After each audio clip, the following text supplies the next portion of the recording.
vous ne valez rien. Parce que le Mali, non, je vous le dis, et je vais vous démontrer que le Mali a toujours nourri et nourrit encore aujourd'hui une partie de la population de l'Afrique. Quel est le premier pays producteur en Afrique de l'Ouest de maïs? Je sais que vous ne savez pas, c'est le Nigeria. Quel est le deuxième pays producteur de maïs en Afrique de l'Ouest? C'est le Mali. Mais quel est le premier exportateur de maïs en Afrique de l'Ouest? C'est le Mali. Pourquoi? Puisque le maïs que le Niger produit, le Nigeria, ne lui suffit même pas. Quel est le premier pays producteur de pommes de terre en Afrique de l'Ouest? Vous ne savez pas, c'est le Nigeria. Mais quel est le premier pays exportateur de pommes de terre en Afrique de l'Ouest? Exportateur net, c'est le Mali. C'est nous qui exportons de la pomme de terre. Ça, je vous le dis, et je crois que les gens de Sikasso le savent. Quel est le premier pays producteur de riz en Afrique de l'Ouest? C'est le Nigeria. Mais quel est le premier pays exportateur net de riz? C'est le Mali. Puisque notre riz est exporté, même si on importe du riz, on exporte du riz malien. C'est pas fini. Ça, c'est la puissance seulement du Mali. Pour vous dire, monsieur le modérateur, le Mali est une puissance agricole. S'il vous plaît, le Mali est déjà une puissance agricole. Et le conférencier vous a présenté tout le potentiel. Ça, c'est ce qui n'est même pas exploité et qui devrait l'être. C'est pas fini. Je parle pas, je continue. Quel est le premier pays exportateur de bétail en Afrique de l'Ouest?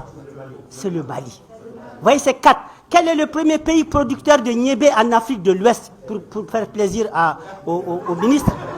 C'est le Nigeria. Mais quel est le premier pays exportateur de chaux en Afrique de l'Ouest? C'est le Niger. Non, les Koulibaly là, ils mangent seulement, ils ne produisent rien. Le Mali n'est même pas troisième.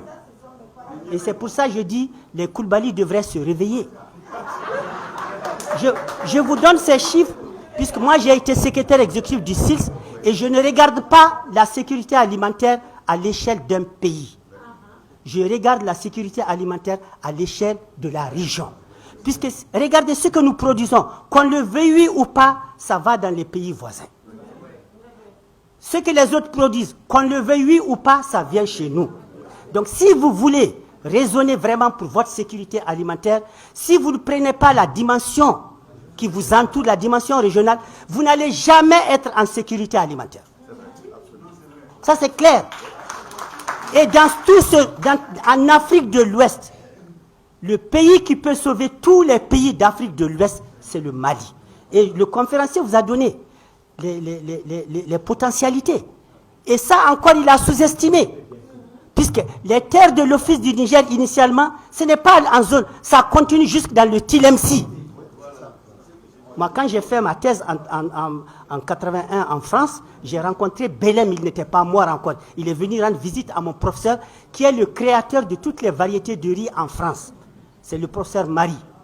Peut-être les gens de l'Office du Niger le connaissent. Donc c'est avec lui que j'ai fait ma thèse sur le riz. Je crois que Mamadou Mbaré était là-bas aussi. Donc, pour vous dire, je l'ai rencontré et c'est là qu'il m'a expliqué même pourquoi le barrage de Markala a été fait à Markala. Au sortir de la Deuxième Guerre mondiale, la France n'avait pas de... Donc, on ne devrait pas faire le barrage de Markala à Markala. Le barrage devrait être fait ailleurs pour pouvoir assurer l'inondation de toutes les terres. Donc, ça, c'est pour... comment on appelle le potentiel. Monsieur excusez-moi, hein, je ne voulais pas parler, hein, mais je suis un professeur et je m'en voudrais de ne pas éclaircir puisque je vois beaucoup de gens ici que j'ai formés et dont je suis très fier de leur intervention. Je suis vraiment particulièrement fier. Mais je dis, notre objectif, ce n'est pas de nous nourrir. Si notre objectif, c'est de nous nourrir, on se nourrit déjà. Parce que le premier pays producteur au niveau de l'Afrique de l'Est en céréales, c'est le Mali. Nous sommes les premiers. Ça, je vous le dis. Et le ministre vient de le dire dans son discours. Et nous allons continuer. Et nous sommes premiers depuis très longtemps. Depuis qu'on était à 6 millions et quelques. Je sais, il y avait des gens qui voulaient qu'on augmente les chiffres. J'ai dit, on ne peut pas augmenter, c'est la réalité. Mais on était premiers. Donc, nous ne nous nourrissons pas, nous nourrissons les autres. Et si notre objectif, c'est de nous nourrir, on a dépassé ça. Ah oui!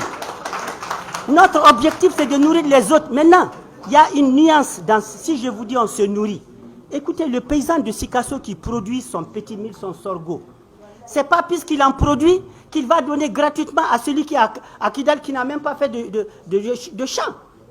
Non, c'est là qu'intervient l'autre dimension de la sécurité alimentaire qui est l'accessibilité.